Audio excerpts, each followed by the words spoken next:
Di surat Al-Anfal ayat yang kedua, Allah Subhanahu wa taala berfirman, "Innamal mu'minun." Sesungguhnya hanya orang-orang yang beriman itu, ya jadi kata innama artinya bukan bukan sesungguhnya tapi hanya. Jadi sesungguhnya kemudian ada hanya. Makanya sebagian mengartikan hanya saja. Orang-orang beriman itu alladzina idza dzukirallah wajilat qulubuhum. Orang-orang yang ketika disebut nama Allah Subhanahu wa taala maka wajilat qulubuhum. Ya hatinya bergetar. Ya hatinya merasa takut. Wa idza tuliyat alaihim ayatu zadatuhum iman. Ketika dibacakan ayat-ayat Allah Subhanahu wa taala, maka bertambah keimanannya wa ala rabbihim yatawakkal. Dan hanya kepada Rabb mereka bertawakal.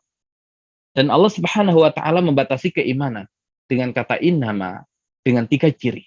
Pertama, orang-orang itu ketika disebut nama Allah kemudian muncul rasa takut yang luar biasa, kemudian ya bergetar hatinya. Kemudian ketika mendengar ayat-ayat Allah dibacakan, kemudian bertambah keimanannya. Dan hanya kepada Allah Subhanahu wa taala mereka bertawakal. Jadi seakan kalau tawakalnya tidak kepada Allah, berarti ada masalah dengan keimanannya. Terlebih keimanan kepada Allah Subhanahu wa taala Al-Wakil.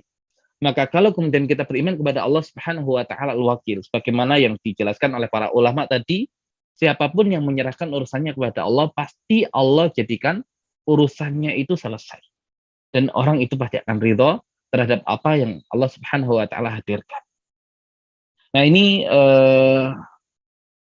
ya karakter orang yang beriman, yaitu orang yang bertawakal hanya kepada Allah Subhanahu wa taala. Kemudian selanjutnya, kepada siapa kita bertawakal? Ya, kepada siapa kalau begitu kita bertawakal? Karena Allah perintahkan kita bertawakal. Terus kepada siapa harusnya kita bertawakal? Nah, di surat Al-Furqan ayat 58. Allah Subhanahu wa taala berfirman, "Wa tawakkal 'alal hayyil ladzi la yamut wa sabbih bihamdih wa kafa bihi bidzunubi 'ibadi khabira." Wa tawakkal 'alal hayy, dan bertawakallah 'alal hayy, kepada zat yang maha hidup. Nah, karena kalau kemudian kita bertawakal kepada makhluk, makhluk itu pun bisa mati. Dan kalau makhluk itu kemudian bisa mati, menunjukkan tentang kelemahan makhluk itu.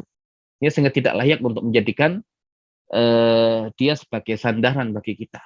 Makanya kalau kemudian kita ingin mencari wakil, ya ambillah wakil yang dia itu maha hidup. Maka dikatakan wa tawakkal 'alal hayy alladzi la yamut, yang tidak akan pernah mati. Wasabbih bihamdih, dan bertasbihlah dengan memujinya. Wa kafa bihi bidzunubi 'ibadi khabir, dan cukuplah bagi dia Allah Subhanahu wa taala maha melihat, maha mengetahui, maha teliti berkaitan dengan dosa-dosa hambanya. Ya, tapi intinya di sini Allah Subhanahu wa taala perintahkan kita kalau kita bertawakal, maka carilah tempat untuk bertawakal adalah kepada zat yang maha hidup dan tidak mati. Karena yang demikian menunjukkan kudrahnya. Yang demikian menunjukkan kekuatannya. Dan yang punya kekuatan dan kuasa yang demikian hanya Allah Subhanahu wa taala. Kemudian di surat Asy-Syu'ara ayat 217, Allah Subhanahu wa taala juga memberikan pelajaran kepada kita. Wa tawakkal 'alal azizir rahim.